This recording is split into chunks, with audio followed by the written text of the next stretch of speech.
Hello, sorry for being late. I have a good excuse, I always do. I'm always late and I always have an excuse.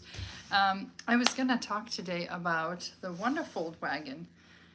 And this is my second time trying to talk about it. It's not gonna work out again. And the reason for that is that it's in the backyard right now, where I was going to make this live, but Oliver is going to sleep. So the misters are running and he's swinging, so I can't be next to him talking. Becca's swinging him to sleep right now. So that's not gonna work because if I go out there, he will wake up. And this lighting is horrible, so I'm just gonna turn this around. And we're gonna go this way. Ooh, much more flat lighting. All right, now I have to lower the legs though.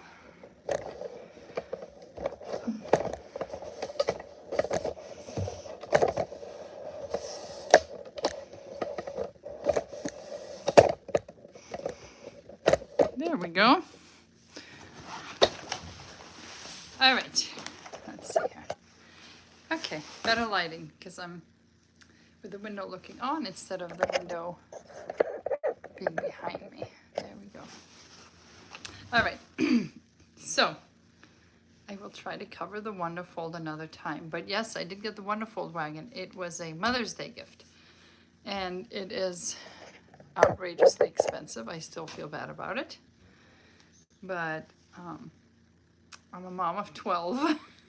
I don't want to say I deserve this, but they are out there for moms. So if a mom of 12 can't have it, nobody should have it.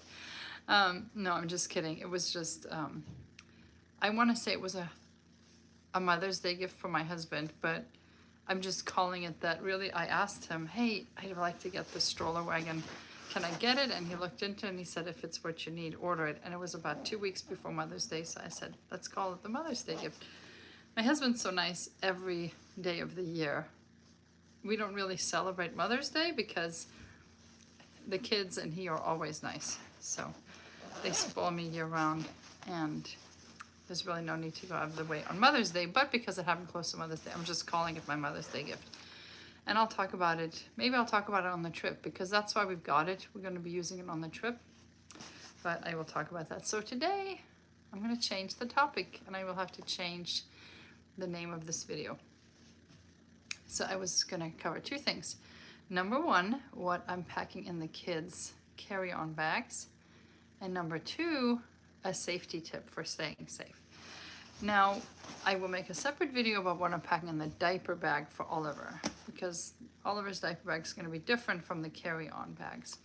Also, I'm only covering the carry-on bags for the 3, 5, 7, 9, and 10-year-old. The 12, 14, and 16-year-old girls are going to pack their own suitcases. They're going to pack their own carry-on bags. But I'm just going to show you what I'm packing for those 5 kids in between that are not the baby and not old enough to do their own. So basically, they each have a backpack, and there's different backpacks. This is Steven's here, but they're all going to contain pretty much the same things. And we're not carrying on like luggage. We are only bringing things onto the plane that we're using on the plane. Even though we're allowed to bring a carry-on suitcase, I don't want to be encumbered with that. 10 people, a stroller, at the gate check, you know, it's just too much. We're not doing any of that. So everybody just brings a backpack that they themselves are large enough and strong enough to carry for themselves, and then the items that are in there. So what are we bringing for each of them? And I'm keeping this really lightweight. That way there's room. I still need to add snacks, and once we're at the airport, I'm also going to add a water bottle. Or I might actually put reusable water bottles in each of theirs, because that's what we're gonna have to use in Germany anyway. So what am I bringing? I bought a whole bunch of activity books, but I'm thinking we're only going to bring one activity book per person. And I just went through, so for Steven, I picked this one. Looked like a fun thing. There's like invisible ink adventures you can do here. Cool stuff. And then it comes with a pen, and it lights up in the dark. So that'll be cool because it's a night flight on the way there. That's an activity. And I debated on letting them bring their tablets. They each have a tablet for school. They each have an iPad for their schoolwork. And I debated on letting them bring that. But I ultimately decided against it.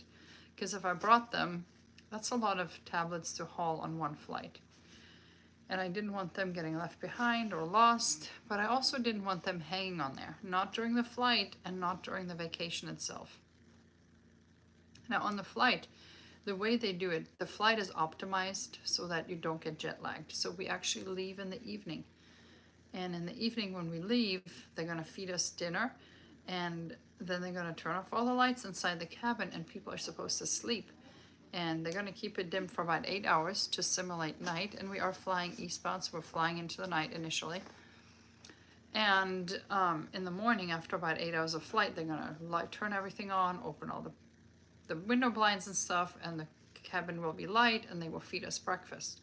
So that those first 8 hours of the flight, or it's really like hours, say 2 through 10 on this 11-hour flight, they're going to simulate nights. I really want the kids to sleep during that time because that will help prevent jet lag when we get there. We're gonna get there in the afternoon, and basically we're just gonna go through the whole airport thing, get the rental, go to the hotel, all that. And then by the time nighttime rolls around, it'll be too early for us to be sleeping again. But because we slept on an airplane that night, we also go to sleep. And then if we can do that, then there's no jet lag. So I don't want them on their tablets because then they're not going to sleep. They're just going to want to be on their tablets the entire time. And then in Germany, I didn't want them having the tablets because I want them looking out the window, and I want them looking at, you know, the landscape and the scenery and things like that. So I decided against them bringing their tablets. I am bringing only one tablet, and that's for the littlest kids. If push comes to shove, if I have to play Cocomelon or whatever on their Baby Shark. And I did recently, last month, when the girls and I went to New York City, the flight home ended up taking, how long did it end up taking? I think it ended up taking 9 or 10 hours for the flight home. It was delayed by 5 hours, so I think it was 11 hours altogether. It was like as much as flying from Germany back home. And the internet was out on that flight for some reason, and we were not allowed to unbuckle for like 90% of that. And we were sitting on the tarmac before even taking off for like 3 hours. Then they taxied us back to the gate, did not let us get off the plane, refueled, then we took off on a long flight. It was a nightmare. But I had a tablet to entertain Ollie with, and even though we were stuck on that plane for like 11 hours and we were not able to get out of the seats virtually at all, he did not even cry for a collective 60 seconds, thanks to Baby Shark and Cocomelon. So I'm bringing one tablet, and it's going to be in my carry-on. Well, it's going to be in the diaper bag for emergencies like that. But let's talk about what I'm packing for most of the kids. So an activity book for each of them, and they're all different. And I am not allowing them to bring their tablets for entertainment because I want them to sleep. But the little kids have writing tablets that I'm going to grab real quick, and the big kids have these. It's like kind of like a Nintendo Game Boy, like a vintage game. So this little thing has like 300 different games on it. You can get these at Barnes and Noble. So I'm going to, Stephen and Boris have these, and then the younger kids have writing tablets that I'm going to show you here in a moment. And then a pencil if they have for their activity books. And I am also packing plug-in headphones. I'm not bringing these in the package. They're just in the package because I ordered them like that. And I just haven't felt the need to take them out yet. And the reason why I'm bringing these is because on Condor, they do have seat back entertainment, but you have to have your own headphones for that. So for the flight home, we're supposed to stay awake, and maybe on the flight there, this will help them. They can also listen to music or an audiobook or something. So I did bring each of them a set of headphones. So this is instead of bringing their own tablet. And I also got each of them a neck pillow in various designs. So this particular one is Stevens. And I like these because these are made with memory foam. It kind of feels like a Squishmallow. They're super comfy. You can clip it in the front. And then it has a matching face mask. So hopefully this will make it really, really appealing to them to sleep. Now I've not tried these, but they feel super comfortable. And the boys can also use these when they go on the road trip with my husband for a month this summer. So after we get back from Germany, just a week later, they are leaving to go on the road trip with my husband. They did that last year also. So these will also help with that. And then the last item that I have in their bags, and this is not something I've tried, but I heard about, so maybe it'll be good for them because we are flying coach, and the Condor is a budget airline, so they're even smaller than most coach seats. And the little kids can't reach the ground in front of them. Their legs are too short. So the real little kids, they can kind of curl up in their seat like Peter and Eva. But for Chloe and Boaz and Stephen, their legs don't quite reach the ground. And I got these, I read about these online, and it's like a foot hammock. And you hang this from the tray in front of you. And then you can put your feet on this, and it's adjustable so you can make it longer or shorter. And then your feet go on this, and that way your feet don't hang down and are really, really heavy the entire flight. And it just rolls up into this tiny thing. And it's super lightweight. I mean, this weighs maybe, I don't know, 2 ounces. So they each have that. And then there's plenty of room still. I'm gonna put a snack in each of theirs and some water. Now let me show you the writing tablets that I have for the younger kids that don't have the little activity one.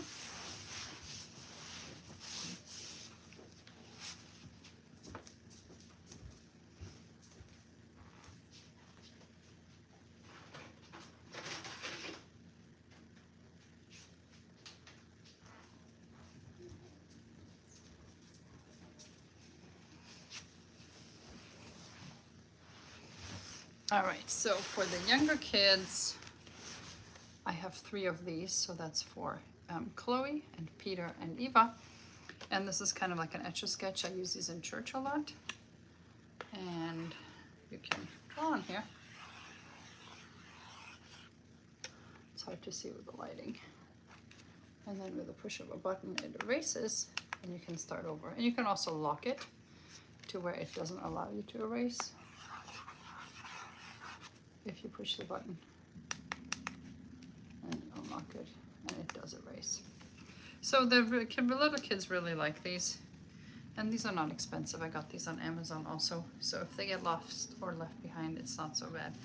So this is for the younger kids. So they each basically have the neck pillow with a face mask, although the ones for the little kids, it actually has like a hood, so you can also get neck pillows that have a hood that come down. I got those for Peter and Eva, and a little activity book and a little writing tablet, and they each get headphones for the seat back entertainment or to listen to audiobooks and things like that. Now, I'm gonna pack all their bags today, their carry-on bags and the diaper bag, and then tomorrow I'm gonna make a video about what's in the diaper bag. The diaper bag is quite a bit different. Now, here's a safety tip that I learned last week, and I think it's a really, really great safety tip. And even as a mom of 21 years now, I guess I'm closing on 22 years as a mom now, every once in a while I still learn a new hack. And I learned a new mothering hack this week. So I want to share that with you because I thought it was a really good point. Sometimes when you're in public, you want your kids to come to you. There's some danger, something that's giving you bad vibes, and you don't want to say what the danger is, because maybe your fears are unfounded, or maybe it could make the situation more dangerous. But you want your kids to listen, and you want them to come to you now without asking questions. Just drop everything, come here now, obey right away, don't argue, do as you're told immediately. But you can't say that in so many words. So I read this in a mothering group, and the mom said, well, I have a special name that I call my child, and I call them Charlie, and I say, Charlie, come here. And when my child hears Charlie, come here, her name is not Charlie. And she said, she knows when I say Charlie, I mean business. There's some danger, come here immediately. And I thought to myself, and other people commented, well, that's a great idea, except who can remember so many alternate names if they have more than one child? And how would the kids remember it? Because you would very rarely be using this. So,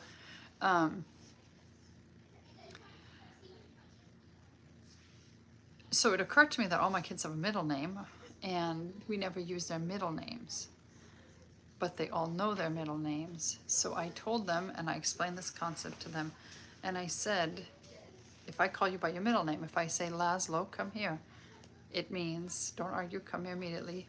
That's Peter's middle name. Come to mom immediately. Don't try to figure out what's going on. Don't argue, don't ask questions, just obey immediately. So that's my hack that I learned, is teaching the kids that, and then using their middle name if you need their attention immediately. And I'm not saying first and middle, like, you know, when people are mad, sometimes I call, but just calling them by their middle name like you would normally call them by their first name.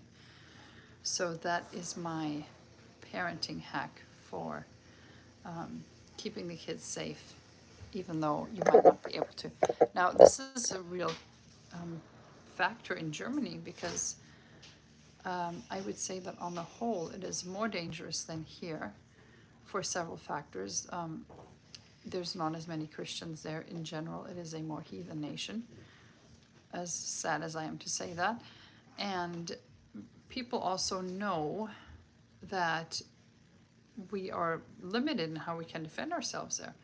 In Arizona, you know, Arizona, for example, is an open carry state. Any resident of the state can open or concealed carry, and many people do. So what happens is, before somebody would think to commit a crime in Arizona, they might think twice, because they never know whether they're going to run into somebody who's going to fight back. But in Germany, you know that the other person is not going to be able to fight back. I'm not even sure that pepper spray is legal.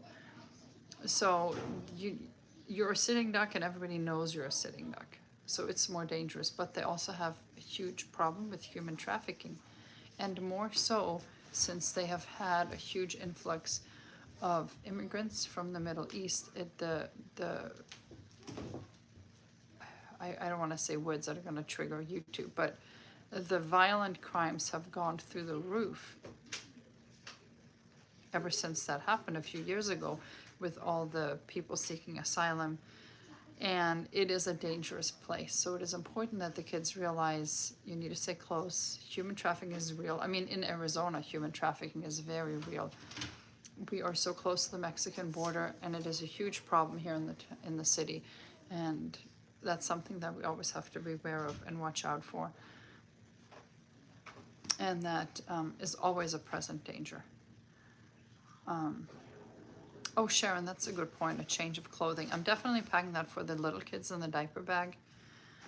Maybe I should add that to the older kids, because luggage can also get lost. Last time we flew to Germany, our luggage didn't show up until 2 or 3 days after we did, and we had to buy clothes.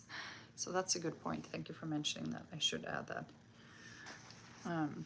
And then I saw somebody mentioning about a Kindle. I should add maybe a couple of Kindles, not one for every child, but maybe a couple of Kindles to pass around. And those things are all nice, because I like adding things that I can use the ESA funds on. So it's great tools for them, but I don't have to actually spend money. So for example, backpacks all covered by the kids' ESA funds. Now, Stephen didn't get a new backpack, but several of them needed new backpacks, so I was able to get those. Of course, the activity books were all covered, and any school supplies, so their pens, pencils, all that. Even the tablet was covered for the little kids. The headphones, of course, are covered. That falls under electronics, and the Kindles would be covered. So I should probably get a couple of Kindle books. And then these things were not, but they're going to be using on the road trip also. And, you know, they need to sleep so we don't all get jet lagged getting there. So I will look into that change of clothing. I think I should do that. I'm going to look into the Kindle.